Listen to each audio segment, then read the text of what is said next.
जिसने मुझे अपने ही कोख से जन्म दिया, उसी माँ ने एक रात अपनी कोख से निकले अपने ही खून को बेरहमी से मार डाला। क्या सच में प्यार किसी इंसान को इतना अंधा बना सकता है कि वो हैवानियत की सारी हदें पार कर जाए?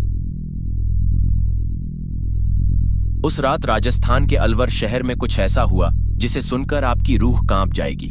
उस रात के सन्नाटे में 6 जिंदगियां सांस ले रही थीं, लेकिन जब अगली सुबह सूरज निकला तो उस घर का सूरज डूब चुका था और उस घर में सूरज की रोशनी और लाशों के अलावा कुछ नहीं था। जिस माँ को दुनिया में भगवान का दर्जा दिया गया है, उसी माँ ने अपनी हवस मिटाने के लिए अपने पति और 4 बच्चों की बलि दे दी। लेकिन उसने ऐसा क्यों किया? क्या उसने सिर्फ अपनी हवस मिटाने के लिए अपने परिवार को मार डाला? 2 अक्टूबर 2017 को राजस्थान के अलवर शहर के शिवाजी पार्क इलाके में संतोष शर्मा नाम की एक साधारण महिला अपने पति और 4 बच्चों के साथ रहती थी। लेकिन उस घर के अंदर एक गंदा खेल चल रहा था जिसके बारे में किसी को पता नहीं था। एक ऐसा खेल जिसे खुद माँ खेल रही थी और उस खेल में उसकी पूरी दुनिया और उसका पूरा परिवार दांव पर लगा हुआ था और इन सब के बदले में उसे सिर्फ शारीरिक सुख चाहिए था।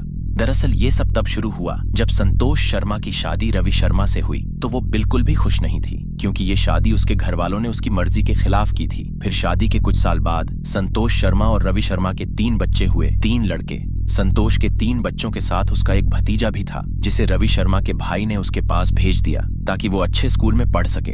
अब सबकी जिंदगी बिल्कुल सामान्य चल रही थी। फिर धीरे धीरे संतोष अपने पति से खुश नहीं रहने लगी थी। वो दोनों जब भी सोने जाते तो एक दूसरे से दूर रहते, क्योंकि रवि शर्मा अब संतोष शर्मा की हवस को शांत नहीं कर पाता था, जिसकी वजह से उन दोनों के बीच हर रोज झगड़े होते रहते थे। अब संतोष की हवस इतनी बढ़ गई थी कि उसका पति उसकी भूख को बिल्कुल भी शांत नहीं कर पाता था, जिसके कारण वह बहुत से मर्दों से बात करती थी। और जब उसका पति काम पर चला जाता था और बच्चे स्कूल चले जाते थे तो बहुत से अलग अलग मर्द उसके घर आते थे और उसके साथ शारीरिक संबंध बनाते थे, लेकिन कोई भी उसे खुश नहीं कर पाता था, क्योंकि उसकी हवस ने उसे इतना पागल बना दिया था कि वह अब सही और गलत के बीच का फर्क नहीं समझ पाती थी। संतोष अब एक सेक्स एडिक्ट महिला बन चुकी थी और इस कारण वह हमेशा नए मर्दों की तलाश में रहती थी जो उसे खुश कर सके और उसकी भूख को शांत कर सके। और फिर इन सबके बीच संतोष की मुलाकात हनुमान नाम के एक आदमी से हुई। जब संतोष की मुलाकात हनुमान से हुई तो उसकी खुशी का ठिकाना नहीं रहा, क्योंकि जिस शख्स की उसे इतने सालों से तलाश थी आखिरकार वो मिल ही गया।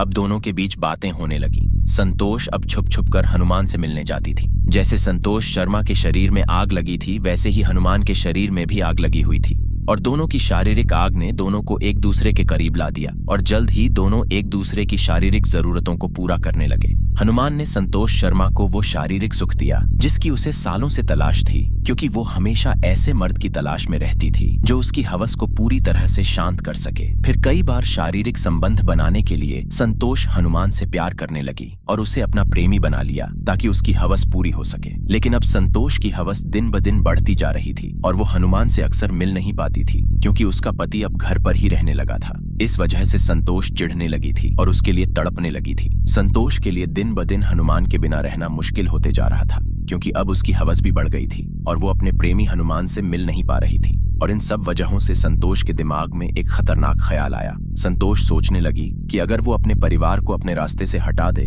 तो वो और हनुमान हमेशा साथ रहेंगे, क्योंकि अपने परिवार की वजह से संतोष हनुमान से नियमित तौर पर नहीं मिल पाती थी और उसकी हवस शांत नहीं हो पा रही थी। और फिर इसी ख्याल के साथ शुरू हुआ मौत का खौफनाक खेल, जिसमें उसने अपने परिवार वालों को मारने का प्लान बनाया, जिसे सुनकर आपके होश उड़ जाएंगे। एक दिन संतोष शर्मा रात में चुपके से हनुमान से मिलने उसके घर जाती है और उससे कहती है कि अगर हम दोनों मेरे परिवार वालों को मार देंगे तो हम हमेशा साथ रहेंगे। इस बात पर हनुमान भी राजी हो गया, क्योंकि वो भी संतोष के प्यार में पागल था। जिसके बाद दोनों ने संतोष के पति और 4 बच्चों को मारने का प्लान बनाया। प्लान के मुताबिक हनुमान ने कपिल और दीपक नाम के अपने 2 दोस्तों को भी इसमें शामिल किया। ये प्लान बेहद चालाकी भरा और डरावना था, क्योंकि संतोष और हनुमान ने प्लान बनाया था कि रात के अंधेरे में बिजली का तार काट देंगे और फिर घर के अंदर जाकर सबको मार देंगे। आखिरकार वो दिन आ ही गया जब इस प्लान को अंजाम देना था, यानी 2 अक्टूबर 2017। सबसे पहले हनुमान और उसके दोनों दोस्तों ने मिलकर बिजली काटी और फिर हनुमान अपने दोस्तों के साथ मौत के रूप में घर में प्रवेश करता है। घर में प्रवेश करने के बाद हनुमान सबसे पहले संतोष शर्मा के पति यानी रवि शर्मा के कमरे में जाता है और संतोष शर्मा भी वहां मौजूद थी ताकि वह अपने पति की मौत को अपनी आंखों से देख सके। जब ये लोग रवि के कमरे में दाखिल हुए तो रवि सो रहा था और उसे कुछ पता नहीं था। इससे पहले कि वह अपनी नींद से जाग पाता, हनुमान और उसके दोस्तों ने मिलकर धारदार चाकू से रवि शर्मा का गला रेत दिया और उसे मौत के घाट उतार दिया। रवि का कमरा खून से लथपथ हो गया। जब रवि का गला काटा जा रहा था तब उसकी पत्नी संतोष शर्मा ने उसका मुंह दबाए रखा था ताकि उसकी चीख कमरे से बाहर न जा सके।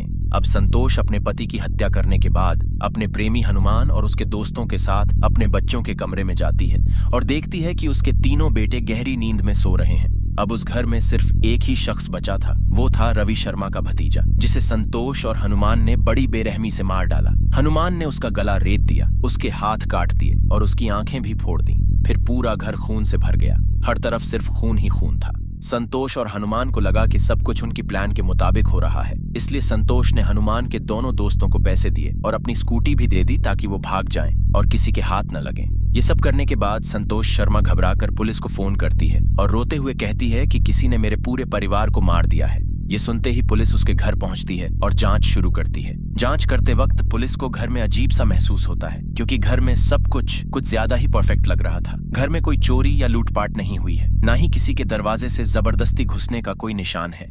और पुलिस का पहला सवाल यही था कि जब अपराधी ने सभी लोगों को मार डाला तो तुम्हें क्यों छोड़ दिया। अब पुलिस का ये सवाल सुनकर संतोष दंग रह गई, क्योंकि उसे पकड़े जाने का डर था। जब पुलिस ने संतोष से पूछा कि तुम कहाँ थी, तो उसने कहा कि मैं कमरे में सो रही थी। अब पुलिस को शक हुआ कि हत्या घर के अंदर के किसी ने की है, लेकिन उन्हें नहीं पता था कि उनके सामने खूनी खड़ी है। फिर पुलिस उन 5 शवों को फोरेंसिक लैब भेजती है और शव की जांच की जाती है। फोरेंसिक टीम को रवि शर्मा के गले से उंगलियों के निशान मिलते हैं। ये वही फिंगरप्रिंट हैं जो उसके गले पर तब रह गए थे जब संतोष ने अपने पति रवि शर्मा का गला काटते समय उसका मुंह दबाया था। जिसके बाद पुलिस संतोष शर्मा को हिरासत में बुलाती है और उसकी फिंगरप्रिंट की स्कैनिंग कराती है। जब संतोष अपना हाथ स्कैनर में डालती है तो उसके फिंगरप्रिंट मैच हो जाते हैं, जिसके बाद पुलिस को यकीन हो जाता है कि इस खूनी खेल में संतोष शर्मा का हाथ जरूर शामिल है। फिर पुलिस संतोष को हिरासत में लेकर उससे पूछताछ करती है। जब पुलिस उससे पूछताछ करती है तो वह रोने का नाटक करने लगती है और कहती है, मुझे कुछ नहीं पता, मेरे पति और मेरे बच्चों को किसने मारा। लेकिन फिर जब पुलिस ने संतोष शर्मा की कॉल रिकॉर्डिंग निकाली तो पता चला कि संतोष एक नंबर पर बार बार कॉल करती है और घंटों बात करती है, और हत्या वाली रात भी संतोष ने इस नंबर पर कई बार कॉल की थी, और ये नंबर किसी और का नहीं बल्कि हनुमान का है।